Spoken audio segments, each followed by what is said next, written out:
Hello everyone, welcome back to Medicology nursing services. आप सभी साथियों का आपके अपने YouTube channel Medicology nursing services में फिर से स्वागत है। सो फ्रेंड्स, आज हम आपके लिए लेके आए हैं मध्य प्रदेश ग्रुप 5 एमपीईएसबी की तरफ से परमानेंट स्टाफ नर्स का जो वैकेंसी है उसके रिगार्डिंग आपसे डिस्कशन करने वाले हैं कि सिलेबस क्या रहेगा और सिलेबस के बाद में आपको क्या क्या चीज़ें पढ़ना है, कहाँ से कैसे क्वेश्चंस आते हैं और किस टॉपिक से ज़्यादा क्वेश्चंस बनते हैं, हर एक जानकारी आपके साथ कवर करने वाले हैं। तो वीडियो में लास्ट तक बने रहिएगा। और यदि आप मेडिकोलॉजी नर्सिंग सर्विसेज पर पहली बार आए हैं तो चैनल को जरूर सब्सक्राइब कर लीजिएगा। नर्सिंग प्रोफेशन से रिलेटेड हर एक अपडेट आपको मेडिकोलॉजी नर्सिंग सर्विसेज प्रोवाइड करवाते हैं, तो अप टू डेट रहने के लिए चैनल पर बने रहिएगा। तो बेसिक सी बात है कि सभी बच्चों के मन में कॉमन से डाउट्स रहते हैं कि सर जो वैकेंसी है उसका नोटिफिकेशन तो आ गया है और फॉर्म भी स्टार्ट हो जाएंगे। और हाँ, इंपॉर्टेंट चीज़ ये है कि किसी को फॉर्म फिल करवाना है तो वो मेडिकोलॉजी नर्सिंग सर्विसेज से कांटेक्ट करके अपने फॉर्म को फिल करवा सकता है। घर बैठे ही आपका फॉर्म को फिल कर दिया जाएगा। ठीक है, तो जो कॉमन सा सवाल है कि भाई हम पढ़ाई कहाँ से करें, सिलेबस क्या आता है, क्योंकि हमेशा ही मध्य प्रदेश जो ग्रुप 5 है उस सॉरी उसका जो क्वेश्चन पेपर है वो काफ़ी टफ आता है। ठीक है, टफ आता है, बहुत ही एक अलग लेवल का क्वेश्चन पेपर देखने को मिलता है। जिन बच्चों ने पहले एग्जाम दिए होंगे शायद उन लोगों को ये पता हुआ कि किस प्रकार के क्वेश्चंस पेपर हमको देखने को मिलते हैं। ठीक है, तो देखो, यदि आप ग्रुप 5 का एग्ज़ाम देने वाले हो तो सबसे पहले आपके जहन में होना चाहिए कि हमारा एग्ज़ाम कब है। ठीक है, एग्ज़ाम के बाद अपना स्ट्रेटेजी बनाइए। ठीक है, तो आई थिंक सभी बच्चों को पता है कि आपका जो एग्ज़ाम है वो 15 फरवरी को। ठीक है, 15 फरवरी को है, मतलब आपके पास ज़्यादा समय नहीं बचा है। ठीक है, ज़्यादा समय नहीं बचा है, मोस्टली 40 से 45 दिन आपके पास बचा हुआ है। तो इस बीच में आप लोगों को क्या करना है कि कंप्लीट शेड्यूल बनाना है। ठीक है, जिसमें आपको अपने सारे सिलेबस को कंप्लीट करना है। ठीक है, सिलेबस कंप्लीट हो गए, थ्योरी कंप्लीट होगी तो एमसीक्यू इजीली आप क्या करोगे, सोल्व कर लोगे। जैसे ही आप सोल्व कर लोगे तो ये सारी चीज़ें आपके सामने क्लियर हो जाएगी। ठीक है, तो देखो, सबसे पहले क्या आता है कि भाई जो ग्रुप 5 का एग्ज़ाम है उसमें क्या चीज़ें पूछी जाती है। 75 नंबर की तो जो आपसे चीज़ें पूछी जाती है आपसे वो नर्सिंग का पूछेगा। ठीक है, नर्सिंग का जो भी सब्जेक्ट है, एनाटमी, फिजियो, बायोकेमिस्ट्री, माइक्रोबायोलॉजी, ठीक है, ओबीजी, कम्युनिटी हेल्थ नर्सिंग, ये सारी चीज़ें आपसे पूछेगा। ठीक है, ये 75 नंबर में इंक्लूड हो जाएगी। अदर देन 75 नंबर यदि आपको सिलेक्शन लेना है तो 75 नंबर के बाद जो 25 नंबर का चीज़ें होती है वो उस पर आपको ज़्यादा फोकस भी करना बहुत ज़रूरी है। ठीक है, क्योंकि यहीं से बच्चे सिलेक्शन लेके जाते हैं किसी भी एग्ज़ाम में। ठीक है, नॉट एमपीईएसबी बट किसी भी एग्ज़ाम में यही होता है। नर्सिंग का तो सभी लोग पढ़ लेते हैं और नर्सिंग का सब लोग इसलिए पढ़ लेते हैं कि ईजी होता है और इसलिए पढ़ लेते हैं। बट अदर जो सब्जेक्ट होता है, जैसे हो गया आपका मैथ हो गया, ठीक है, सामान्य अंग्रेजी हो गया, सामान्य हिंदी हो गया, सामान्य ज्ञान हो गया, ये सारी जो चीज़ें हैं, जनरल नॉलेज है, ये कोई नहीं पढ़ता है। नर्सिंग के बच्चे इतने लेज़ी हैं कि वो ये चीज़ पढ़ते नहीं हैं। ठीक है, इसकी वजह से क्या है कि जो 25 नंबर का जिन बच्चों ने पढ़ लिया होता है वो एग्ज़ाम को क्वालिफाई कर देते हैं। ठीक है, और जिन बच्चों ने नहीं पढ़ा होता है वो एग्ज़ाम में रह जाते हैं। ठीक है, तो भाई आपको 25 नंबर का अच्छे से पढ़ना है, जिसमें आपको सामान्य ज्ञान आएगा, मतलब आपको जनरल नॉलेज आएगा। करंटली जनरल नॉलेज क्या चल रहा है इंडिया में और आउटसाइड ऑफ द इंडिया क्या चल रहा है, ये आपको बाई टाइम याद होना चाहिए। ठीक है, सामान्य हिंदी है, ये आपको पता होना चाहिए। छंद बंद वगैरह, वर्णमाला, ये सारी चीज़ें आपको पता होना चाहिए। सामान्य अंग्रेजी आपको पता होना चाहिए। पैसिव वैसिव वॉइस करके एक मैसेजेस वगैरह जो आते हैं, ठीक है, वो नोट्स बनाने के लिए, ठीक है, उसमें से चीज़ें निकालने के लिए, ठीक है, और स्पेलिंग करेक्ट करने के लिए, ये सारी चीज़ें भी इसमें पूछी जाती है। ठीक है, गणित आपसे पूछेगा, मतलब आपको मैथमेटिक्स आपसे पूछेगा। ठीक है, विज्ञान आपसे पूछेगा। ठीक है, सामान्य अभिरुचि आपसे पूछेगा। ठीक है, तो ये चीज़ें इंक्लूड करके 5-5 नंबर या जो भी नंबर है इसमें आपको 25 नंबर की चीज़ें पूछ लिया जाएगा। ठीक है, अब बात करेंगे हम तकनीकी, मतलब जो आपके नर्सिंग के रिगार्डिंग। देखो, नर्सिंग के रिगार्डिंग है, जो सिलेबस यहाँ पे देख के रखा है वो मैं मानता हूँ कि सिलेबस उन्होंने देख के रखा है। बट यदि जो चीज़ मैं आपको बता रहा हूँ वो आप फॉलो कर लोगे तो भाई आपका सिलेक्शन पक्का हो जाएगा। ठीक है, देखो, यहाँ पे सबसे पहले क्या है कि उन्होंने क्या कर रखा है, एनाटॉमी एंड फिजियोलॉजी को यहाँ पे मेंशन करके रखा हुआ है। ठीक है, और एक और चीज़, जितने भी पोस्ट कोड है सभी के लिए सेम सिलेबस रहने वाला है। ठीक है, तो ये चीज़ें आप ध्यान में रख लीजिएगा। Structure and the function of the cell tissue, skeletal system, joint and the muscle of the body, structure and the function of the various system of the human body. ठीक है, और nervous system circulate all over the system. देखो, मैं बता रहा हूँ anatomy physiology, I think आपके सभी बच्चों को पता होगा कि एनाटॉमी फिजियोलॉजी में क्या क्या चीज़ें आती है और ये आपको सारे ही सब सिम्टम्स का पढ़ना है, नॉट अ सेल। ठीक है, आपको ऑल ओवर सिस्टम्स का यहाँ पे एनाटॉमी एंड फिजियोलॉजी कवर करके जाना है। ठीक है, कुछ भी चीज़ें आपसे पूछ लेगा। ठीक है, कुछ भी मतलब कुछ भी चीज़ें पूछ लेगा, रिप्रोडक्टिव से लेके तो आपका सेल टिश्यू, ठीक है, स्केलेटल, ठीक है, कार्डियो, ठीक है, यूरिनरी, हर एक चीज़ के बारे में आपको इसका एनाटॉमी एंड फिजियोलॉजी पता होना चाहिए, ठीक है। सेकंड आता है आपका न्यूट्रिशन, ठीक है, न्यूट्रिशन एंड द बायोकेमिस्ट्री।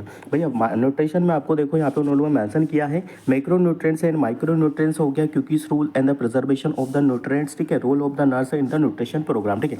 जो भी न्यूट्रिशन प्रोग्राम है, ठीक है, आईसीडीएस वगैरह हो गया, ठीक है, आपका न्यूट्रिशन प्रोग्राम हो गया, ठीक है, मिड डे मील प्रोग्राम हो गया आपका, इस प्रकार के जो न्यूट्रिशनल प्रोग्राम है जो कि उनका जो गोल होता है वो एक किसी पर्टिकुलर डायरेक्शन न्यूट्रिशन और माल नरिश्ड बच्चों के लिए रहता है। तो ठीक है, इस प्रकार की चीज़ें आपको पढ़ना है और पढ़ने के साथ साथ आपको ये भी पता होना चाहिए कि भाई हमारा रोल क्या रहता है, ठीक है। एज अ नर्सिंग ऑफिसर यदि आपको वहाँ पोस्ट कर दिया जाता है तो आप उस समय क्या एक डिसीजन लोगे, क्या पेशेंट को प्रोवाइड करोगे, डेट इज़ इंपॉर्टेंट, ठीक है। तो ये चीज़ें भी आपको पढ़ के जाना है, ठीक है। माइक्रोबायोलॉजी में आई थिंक सभी को पता है टाइप ऑफ द इम्यूनिटी, ठीक है, immunisation, hyper sensitivity and the auto immunity, ठीक है, control and the destruction of the microbes, sterilisation, disinfection, chemotherapy, antibiotic, ठीक है, pasteurisation, medical and surgical asepsis, biosafety, biobats, medical management, ठीक, ये सारी चीज़ें पढ़ना है, ठीक है।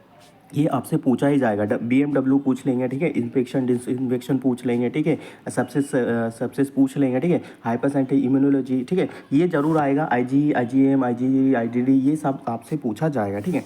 और नेक्स्ट चीज़ें क्या है, देखो नर्सिंग फाउंडेशन, ठीक है, देखो नर्सिंग फाउंडेशन में आपको सारी चीज़ें पढ़ना है। जो नर्सिंग है हमारा, नर्सिंग फाउंडेशन में जितने भी बेसिक्स आते हैं, प्रोसीजर्स आते हैं, वाइटल्स आते हैं, ठीक है, और जो भी इम्प्लीमेंट्स हम लोग करते हैं, पोजीशंस वगैरह, ठीक है, और हेल्थ एजुकेशंस वगैरह पेशेंट को देते हैं, ठीक है, जो भी पॉलिसीज़ आती हैं, ठीक है, और जो भी डायमेंशन वगैरह, हर एक चीज़ आपको नर्सिंग फाउंडेशन में आना ही चाहिए, ठीक है। अब यहाँ पर पूछ लिया आपसे साइकोलॉजी, देखो साइकोलॉजी और देखो जो मेजर सब्जेक्ट, एक तो साइकोलॉजी होगा, community health nursing, medical surgical nursing, और इसमें क्या ये सारी चीज़ें आपसे बहुत ज़्यादा मात्रा में क्वेश्चन पूछे जाते हैं, ठीक है। साइकोलॉजी में क्या है, personality development, motivational and emotional stress process, ठीक है, फिर psychological assessment and the mental health and the hygiene, ये आपसे पूछा जाएगा, ठीक है। कम्युनिटी हेल्थ नर्सिंग, ठीक है, देखो कम्युनिटी हेल्थ नर्सिंग का भी मेजर सब्जेक्ट इसमें आता ही आता है, ठीक है। पिछली बार जितने भी एग्जाम हुए हैं सभी में कम्युनिटी हेल्थ नर्सिंग के रिगार्डिंग क्वेश्चन पूछे गए हैं और इस बार भी पूछेंगे। और इसमें मोस्टली क्या चीज़ें पूछी जाती है भाई, आपसे बेसिक्स रोल्स पूछे जाएंगे, जैसे इम्यूनाइजेशन के रिगार्डिंग चीज़ें पूछ लेंगे, ठीक है, और उसमें आपका रोल क्या है, ठीक है, आपको पता होना चाहिए कि इम्यूनाइजेशन में कौन कौन सी मेडिकेशंस और कौन कौन से टीके और कौन कौन से ड्रग्स यूज़ होती है, कौन से वीक्स में होती है, ठीक है, प्रोग्राम पूछ लेंगे आपसे, ठीक है, ठीक है, आइसबर्ग वगैरह पूछ लेंगे, ठीक है, ये सारी चीज़ें आपसे पूछेंगे, ठीक है, एपिडर्मोलॉजी, एपेंडेमिक, ये सारी चीज़ें आपसे पूछेंगे, ठीक है। तो ओवरऑल आपको क्या करना है कि आपको ये चीज़ें पढ़ के जाना है, कम्युनिटी हेल्थ नर्सिंग बहुत अच्छे से पढ़ के जाना है, ठीक है, स्पेशली बोल रहा हूँ कम्युनिटी हेल्थ नर्सिंग अच्छे से पढ़ के जाना, मेजर पोर्शन कवर करता है, ठीक है। चलिए, मेडिकल सर्जिकल नर्सिंग ये इंपॉर्टेंट इसलिए होता है कि इसमें ही आपका एनाटॉमी एंड द फिजियोलॉजी आ जाएगा, तो ये बहुत अच्छे से आपको पढ़ना है। देखो हर एक सिस्टम का डिसीज, हर एक सिस्टम का क्या करना है आपको, साइन सिम्टम्स वगैरह मैनेजमेंट, और मोस्ट इंपॉर्टेंट चीज़ क्या है कि एज अ नर्सिंग ऑफिसर्स आपकी रिस्पॉन्सिबिलिटी क्या है, आप किस रोल में उसको काम कर रहे हो, कैसे रोल में काम करोगे, आप क्या डिसीजन लोगे, वो आपको पढ़ के जाना है, ठीक है। यहाँ पे कॉमन चीज़ें लिखे रहेगा, common sign and symptoms and the nursing management of the medical and the surgical systems disorder of the human body, ठीक है, nursing management of the pre and the post operative patients, ठीक है, nursing management of the patient in emergency and disaster situation, ठीक है, ये disaster का very important, ठीक है भाई, ये डिजास्टर का पढ़ना है, ट्राइज पढ़ना है, कलर कोडिंग पढ़ना है, और कौन से पेशेंट को एमरजेंट रखेंगे, नॉन एमरजेंट रखेंगे, हॉस्पिटलाइज्ड करेंगे, नहीं करेंगे, it is a very important. मतलब डिज़ास्टर आपको कहीं ना कहीं 1 या 2 नंबर लेके चला जाएगा, ठीक है। और साथ में पढ़ना है नर्सिंग मैनेजमेंट ऑफ द जीटैटिक के रिगार्डिंग भी चीज़ें पूछता ही है, ठीक है। जनरल क्लिनिकल इन्वेस्टिगेशन, ठीक है, ऑन्कोलॉजी जरूर पढ़ के जाना, फ्लूइड एंड इलेक्ट्रोलाइट बैलेंस, ठीक है, ये इसमें ये जरूर पढ़ के जाना, फ्लूइड एंड इलेक्ट्रोलाइट बैलेंस, ठीक है, वेरी इंपॉर्टेंट, ठीक है। तो मेडिकल सर्जिकल नर्सिंग ऐसा सब्जेक्ट है जिसमें आपका एनाटॉमी फिजियोलॉजी के साथ साथ आप इसको कवर कर सकते हो, ठीक है। तो आई थिंक ये चीज़ें आपके क्लियर हो गई होंगी, ठीक है। अब बात करेंगे हम चाइल्ड हेल्थ नर्सिंग। देखो चाइल्ड हेल्थ नर्सिंग के रिगार्डिंग भी बहुत सारी चीज़ें पूछी जाती है आपसे, अबगार स्कोर वगैरह पूछ लेंगे, modern concept and the child health nursing, जो यहाँ पे मेंशन नहीं है उससे एक्स्ट्रा भी बता रहा हूँ ताकि आने वाले समय में जब आपका एग्जाम हो तो आपको पता हो कि भाई ये चीज़ें हमको बताई गई है, ठीक है। IMNC पता नहीं दे, देखिए behaviour, social behaviour problem of the childrens, care new born and the new bar, देखो यहाँ पे बहुत कम चीज़ें ऐसी मेंशन की गई हैं, और बट इससे अदर भी चीज़ें आती है, ठीक है। इसमें क्या आपको अपगार स्कोर देखने को मिलेगा, ठीक है, आपको रिफ्लेक्सेस देखने को मिलेंगे, ठीक है। हाँ, आपको कंजेनाइटल डिसीजेस भी देखने को मिलेगी, बट चाइल्ड नर्सिंग में ये यहाँ पे मेंशन नहीं किए। पर जब आप एग्ज़ाम देने जाओगे तो वहाँ पे आपसे पूछ लिया जाएगा। बेसिक बेसिक चीज़ें हैं, एग्ज़ाम में ज़रूर से ज़रूर पूछी जाएगी, ठीक है। जॉन्डिस वगैरह पूछा जाएगा, ठीक है। फिजियोलॉजिकल पैथोलॉजिकल जॉन्डिस, ये सारी चीज़ें आपको पढ़ना है। मतलब चाइल्ड हेल्थ नर्सिंग आपको बाय हार्ट भी करके जाना है। इसमें से काफ़ी क्वेश्चन बनते हैं एज ए नर्सिंग ऑफिसर्स। आपको चाइल्ड हेल्थ नर्सिंग में क्या इंपॉर्टेंस होती है, क्या रिस्पॉन्सिबिलिटीज़ आपकी आती है, वो आपको पढ़ के जाना है, ठीक है। अब आता है आपका major subject midwifery and obstetric nursing, ठीक है। इसमें आपको कुछ नहीं करना है, इसमें जो चीज़ मैं बता रहा हूँ आपको पूरा ही पढ़ना है, ठीक है। एनाटॉमी एंड फिजियोलॉजी तो इसका पढ़ना ही है, ठीक है। फिर आपको जो चेंजेस आते हैं, फिजियोलॉजिकल चेंजेस है आपको पढ़ना है, ठीक है। और जो कलर डिस्कलरेशन होता है वो आपको पढ़ना है, ठीक है। और क्या करना है, एमनियोटिक फ्लूइड पढ़ना है, ठीक है। लेबर पढ़ना है, एंटीनेटल पोस्टनेटल एंटीपार्टम पोस्टपार्टम ये चीज़ें पढ़ना है, ठीक है। कॉम्प्लिकेशन ऑफ द लेबर पढ़ना है, ठीक है। और साथ में मिनोरिया अबनोरिया, ठीक है, ये क्या होता है, कैसा होता है, ये सारी चीज़ें पढ़ के जाना है, ठीक है। ड्रग्स पढ़ना है, ठीक है। और यहाँ पे जो भी चीज़ें हैं, ठीक, जैसे proteinuria eclampsia pre eclampsia, हर एक चीज़ पढ़ के जाना है। और साथ ही साथ में आप पढ़ोगे और साथ ही साथ में क्या करना है स्टूडेंट्स, इनके रिस्पॉन्सिबिलिटीज़ पे आपको पता होना चाहिए कि आपको मैनेजमेंट पता होना चाहिए, लेबर के मैनेजमेंट ज़रूर पता होना चाहिए कि भाई लेबर का मैनेज कैसे किया जाता है, ठीक है। ये सारी चीज़ें आपको पता होना चाहिए कि यदि एज ए नर्सिंग ऑफिसर आपका ड्यूटी लेबर में लगा दिया जाता है तो आप कैसे करोगे, ट्रू लेबर फॉल्स लेबर कैसे पहचानोगे, ठीक है। तभी तो जाके आप इसका सैलरी उठा पाओगे। जो इसका सैलरी है 40 से 50 हज़ार रुपये इसका सैलरी मिलता है, उस लायक बनोगे तभी जाके आपको इसका जॉब मिलेगा, ठीक है। तो आई थिंक ये चीज़ें आपकी क्लियर हो जाना चाहिए। जब भी आप एग्ज़ाम में स्क्रीन पर बैठो तो आप ये समझ लो कि मैं एज ए नर्सिंग ऑफिसर्स उस पर्टिकुलर वार्ड में काम कर रहा हूँ, जिस भी सब्जेक्ट से क्या आ रहा है कि क्वेश्चन पेपर निकल के आ रहा है, ठीक है। वही फील करना है कि भाई मैं काम कर रहा हूँ और मेरे सामने ऐसा पेशेंट आ जाएगा तो मैं उस टाइम क्या करूँगा, ठीक है। तो ऑटोमेटिकली आपका जो कॉन्सेंट्रेशन पावर है इंक्रीज़ हो जाएगा और you will be take the right answer, ठीक है। चलिए, मेंटल हेल्थ नर्सिंग, सबसे ज़्यादा क्वेश्चन मेंटल हेल्थ नर्सिंग के रिगार्डिंग आएंगे, ये चीज़ें दिमाग में बिठा लेना, ठीक है। भले ही यहाँ पे क्वेश्चन में और सिलेबस में बहुत कम चीज़ें देख के रखी है, बट ओवरऑल आपको mental health nursing by heart करके जाना है, ठीक है। यदि जो बच्चे नहीं समझ रहे हैं कि हम मेंटल हेल्थ नर्सिंग नहीं पढ़ेंगे तो वो अपना नुकसान कर लेंगे, ठीक है। तो बी श्योर कि भाई आप लोग मेंटल हेल्थ नर्सिंग को बहुत अच्छे से पढ़ के जाना है। यहाँ से मेजर क्वेश्चन पूछे जाते हैं और जब एग्ज़ाम हुआ था प्रीवियसली और काफ़ी 2-3 सालों से एग्ज़ाम हो रहा है, तो mental health nursing, management, research, ठीक है, साइकोलॉजी, ओबीजी, चाइल्ड हेल्थ नर्सिंग और कम्युनिटी, ये ऐसे सब्जेक्ट है कि पूरे एग्ज़ाम का वे ही बदल देते हैं, ठीक है। तो भाई ये पढ़ के चले जाना, ठीक है। देखो, nursing research and the statics, यहाँ पे भले ही उन लोगों ने क्या करा कि देखो एक लाइन मेंशन कर दी है, बट ये रियलिटी नहीं है, ठीक है। यहाँ से आपसे कम 3 से 4 क्वेश्चन पूछे जाएंगे, ठीक है। तो भाई आपको नर्सिंग रिसर्च पढ़ के जाना है। और देखो, ये सारी क्लासेस मेरी जो मैं बता रहा हूँ स्टूडेंट्स आप लोगों को, सारी क्लासेस यूट्यूब पे फ्री ऑफ कॉस्ट है, अवेलेबल है। बस आपको MPSB ग्रुप 5 का क्लासेस सर्च करना है। प्ले लिस्ट है 40 से 50 क्लासेस पहले से मैं ले चुका हूँ, ठीक है। वहाँ जाके बिल्कुल देखिएगा, गारंटी के साथ आपको वहाँ से कुछ ना कुछ हेल्प मिल जाएगी, ठीक है।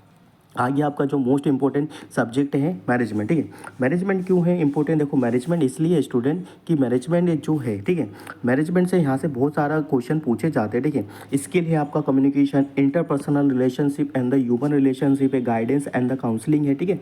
एबीएड से आपके टेक्निकल एंड द, ठीक है, असेसमेंट नॉलेज है, मैनेजमेंट और the nursing service and the hospitality, ये सारी चीज़ें मैनेजमेंट मतलब इन द सेंस कि भाई आपको हर एक चीज़ को पढ़ के जाना है मैनेजमेंट में, ठीक है। मैनेजमेंट कंप्लीट कर लेना, क्योंकि देखो जो ग्रुप 5 का एग्ज़ाम है वो इसी बेसिस पे डिपेंड करता है कि आपने मैनेजमेंट कैसा पढ़ा है, नर्सिंग रिसर्च कैसा पढ़ा है, मेंटल हेल्थ नर्सिंग कैसा पढ़ा है, कम्युनिटी हेल्थ नर्सिंग कैसा पढ़ा है और चाइल्ड हेल्थ नर्सिंग कैसा पढ़ा है। इस बेसिस पे आपका एग्ज़ाम क्लियर हो जाएगा, ठीक है। चलिए, सोशियोलॉजी आ गया। सोशियोलॉजी में आपका रिलेशनशिप्स हो गया, सोशल ग्रुप होगा, पॉपुलेशन, फैमिली वगैरह, टाइप्स ऑफ द फैमिली, ये चीज़ें आ जाएगी, ठीक है। Nursing administration and the word management, ये भी इंपॉर्टेंट है, जैसा मैं बता रहा हूँ मैनेजमेंट, ये सभी इसके इंक्लूड में आ जाएंगे। Administration and the management process, ठीक है। Administration of the hospital department units, ward management of the equipment supply, ठीक है। कॉस्ट एंड द फाइंडिंग, ये सारी चीज़ें बहुत इंपॉर्टेंट है, ठीक है। इसमें से क्वेश्चन इसलिए बनते हैं और बच्चे इसलिए नहीं कर पाते हैं कि कभी भी बच्चे ना तो कभी मैनेजमेंट में इंटरेस्टेड रहते हैं, ना एडमिनिस्ट्रेशन में इंटरेस्ट रहते हैं, ना रिसर्च में इंटरेस्टेड रहते हैं, ना मेंटल हेल्थ में। ये सारे ऐसे सब्जेक्ट हैं जिसमें बच्चे पढ़ते ही नहीं हैं, और यदि आप पढ़ोगे नहीं तो आपका सिलेक्शन इसमें पॉसिबल नहीं होगा। और जिन बच्चों ने यदि इन पे फोकस कर लिया, पुराने क्वेश्चन पेपर से पढ़ लिए, इसीलिए तो बोल रहा हूँ कि यदि आपने अभी तक क्वेश्चन पेपर नहीं लिए तो बिल्कुल मेडिकोलॉजी नर्सिंग सर्विसेज से कांटेक्ट करके, ठीक है, 9754573292 इस पर हमें कांटेक्ट करके क्वेश्चन पेपर को आप ले सकते हो, ठीक है। ये बड़ी इंपॉर्टेंट है कि बिना क्वेश्चन पेपर आप डायरेक्टली देखोगे कि किस प्रकार का क्राइटेरिया वहाँ रहता है, किस प्रकार का वहाँ पे इंटरफेस देखने को मिलेगा, तो एकदम से सडनली चौक्ड हो जाओगे, ठीक है। तो बिल्कुल आप क्वेश्चन पेपर पढ़िए, और मैंने सिलेबस आपके साथ कंप्लीट कर दिया, ठीक है।